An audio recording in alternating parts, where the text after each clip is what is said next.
I was diagnosed on the 7th of November 2024 with triple positive breast cancer.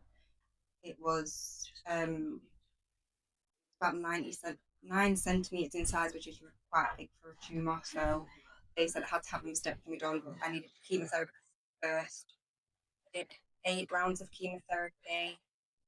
And then the chemo brain kicked in. I know, it's So I did the 8 rounds of chemo, and then I had to have a double mastectomy. I advocated for a double mastectomy actually because they wanted me to have a single mastectomy, and I said take them both because they give me a lot of reassurance up until the point of me being diagnosed that I didn't have cancer. So I said take them both because you said I was fine and I wasn't fine, and you were saying there's no higher risk, but you can't promise me that. So for my own sanity, take the other one, please. So I had a bilateral mastectomy in July with tissue expanders in. So they will put in the actual implants. That won't happen until July. So I've had to wait a full year to then actually have the final stage of surgery done. Within that time, after the surgery, I did 15 rounds of radiotherapy as well. And then they want me to go on hormone treatment. I think it is where I take a tablet every day, tamoxifen or an anastrozole. I initially opted to not take it, but now I've kind of changed my mind a bit. So I'm thinking I'm going to attempt it because they gave me 2 options. So if we either have a quality of life or a quantity of life, take your pick.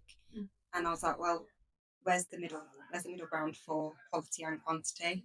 So I opted for the tamoxifen, which is more towards that middle, whereas the quality of life was what they wanted. The quantity of life is what they wanted me to have, but the side effects, the quality wasn't there.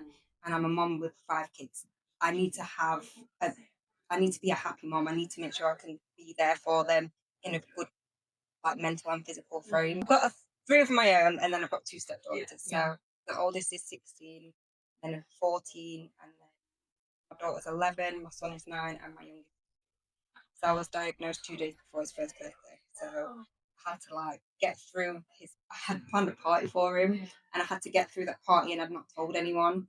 So I ended up breaking down there, and then my sisters came down, and I had to tell my sisters in the toilet because she was like, "Something's wrong. You're off. This isn't like you." So I had to tell her I've got cancer, and then it wasn't pleasant. But they've been supportive. Obviously, my family's from Sheffield as well, so I'm not originally from here. But yeah, so luckily my husband's family is really supportive, but it's still very isolated. And when I've been going to my chemo and going to surgery, I haven't met anybody like me in terms of ethnic background or age, anything. I'm still trying to find my purpose and where I fit. I haven't found it yet, so I'm thinking to look into what I can do to then help others. So I've started a TikTok just to see where that goes. Again, just trying to push myself out of my boundaries a bit and do something that feels like this. Yeah, so I should finish my treatment in April, because I have to have an injection once every 3 weeks, and then after that they want me on medication for 5 to 10 years. But there's a lot of in between, like the surgery and everything. Every step of the way they've told me one thing and it's been something completely different. So they told me it wasn't cancer, it was fine. And then they was like, oh well, do you want a biopsy? And I said, yes. And I think back, if I never said yes to that biopsy, my situation would have been a lot worse because it's aggressive, the form I had, and it was, like I said, it was 90 millimeters, which is 9 centimeters, which anything over 5 is really big. So um I was just thinking, imagine if I just didn't, if I said no, like, where would I be? Would I be here? How would my kids be? I just count my lucky stars. I can't. So much happens within a short amount of time. I've gone through a lot within the year. I lost my granddad. His anniversary is tomorrow. I lost my uncle. I lost my great aunt. And then I lost my dad.